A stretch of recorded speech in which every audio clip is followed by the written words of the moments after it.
Le 22 octobre, je quitte Mulhouse en direction de l'Équateur.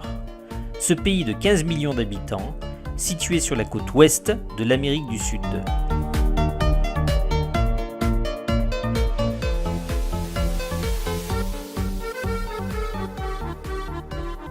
Je retrouve ensuite Reynald à Quito, capitale du pays. Cette ville de 2 millions d'habitants se trouve nichée à 2850 mètres d'altitude.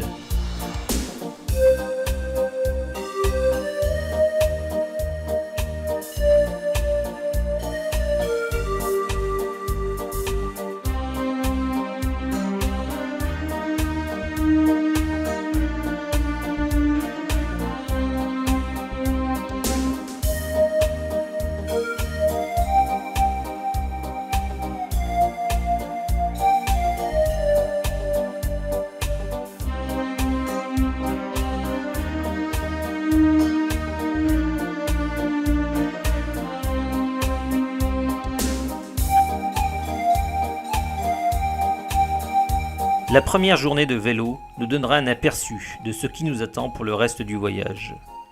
De fortes pentes, ça on s'y attendait. Des chemins complètement défoncés, voire inexistants. On s'y attendait un petit peu moins. Et malheureusement, des pluies quotidiennes. Et là ce fut la grande surprise. Nous avions pourtant visé une des périodes les moins pluvieuses de l'année.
La mécanique souffre énormément sur ces routes cassantes.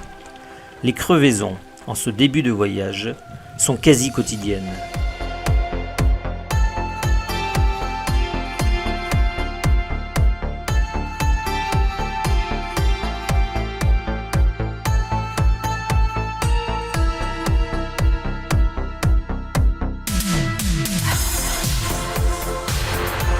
Nous montons petit à petit. Et nous nous rapprochons désormais des 3500 mètres d'altitude. La pluie quotidienne transforme certaines portions du chemin en vrai terrain de boue.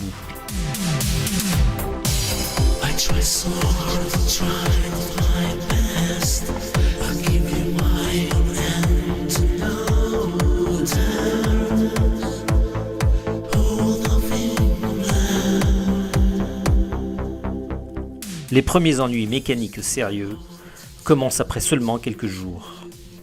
Ici, la tringle du pneu s'est désolidarisée du caoutchouc. Le pneu est foutu. Heureusement, nous partons toujours avec un pneu de rechange. Nous arrivons désormais au pied du volcan Cotopaxi, qui culmine à 5897 mètres d'altitude et qui possède un cône parfait, dont le cratère principal mesure entre 550 mètres et 800 mètres de diamètre. C'est sur ce terrain, en voulant sauter sur un talus, que je me déchire le mollet gauche.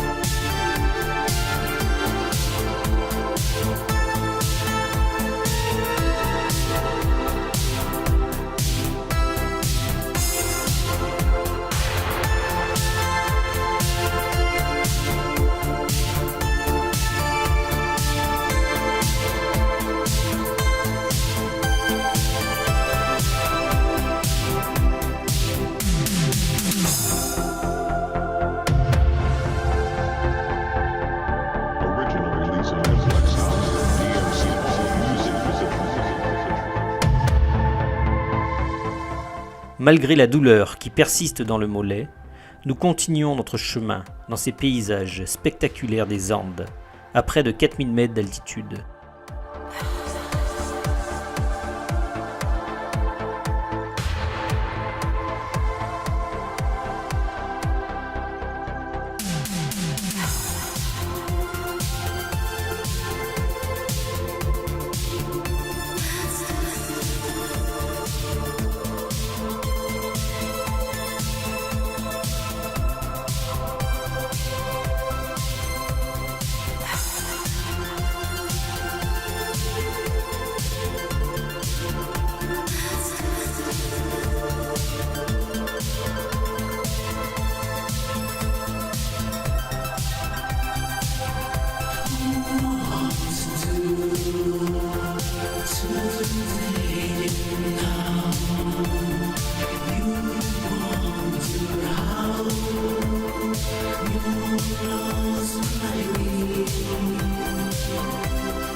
Après une brève halte dans une auberge, nous décidons d'écourter notre périple à vélo dans 3 jours et de terminer le voyage aux Galápagos.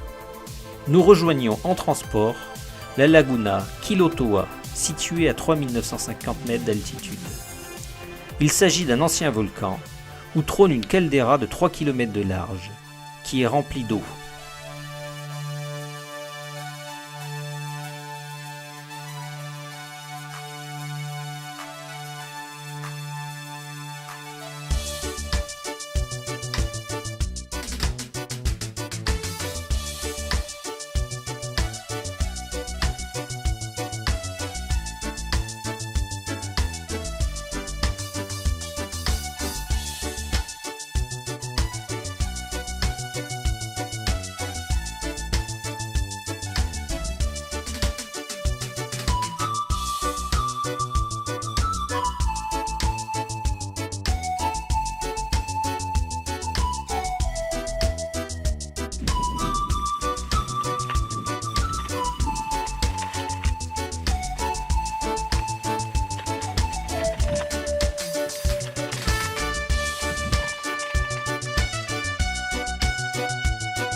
Une dernière réparation de fortune sur ma selle sera nécessaire afin de pouvoir terminer ce voyage à vélo.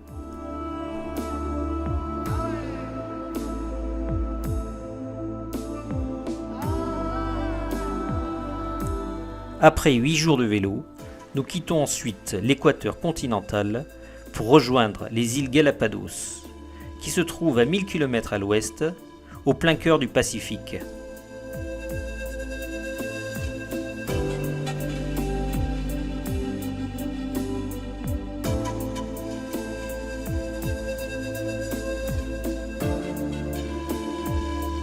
nous atterrissons sur l'île de Santa Cruz. La faune de l'île est très riche et comporte de nombreuses espèces endémiques. Les plus connues sont les iguanes et les tortues géantes des Galápagos.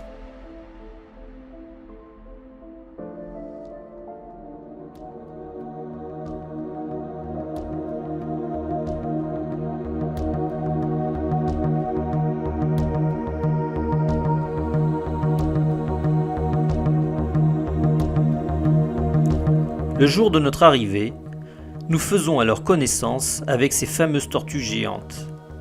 Elles pèsent en moyenne 220 kg, mais peuvent atteindre, suivant l'espèce, 400 kg. L'espérance de vie d'une tortue sauvage est inconnue, mais on l'estime à 120 ans.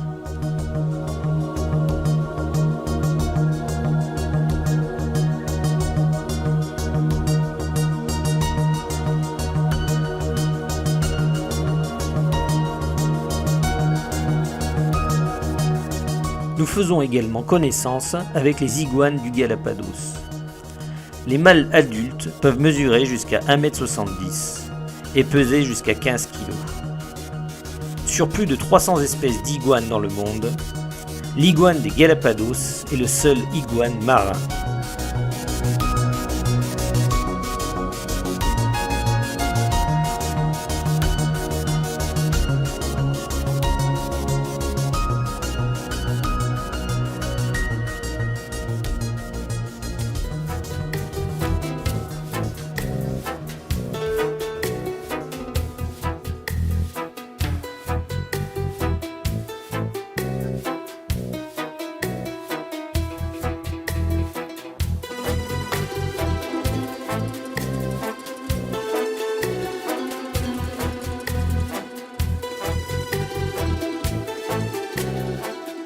Sur le bord de ce chemin, nous nous retrouvons soudainement au milieu d'un combat de tortues.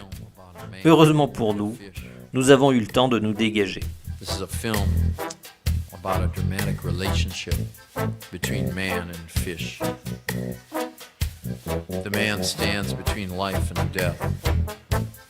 The man thinks, the horse thinks, the sheep thinks, the cow thinks, the dog thinks. The fish doesn't think. The fish is mute, expressionless. The fish doesn't think because the fish knows everything. The fish knows everything.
Nous avons également eu la chance de voir des fous à pieds bleus. C'est un oiseau marin qui n'a besoin de la terre que pour sa reproduction.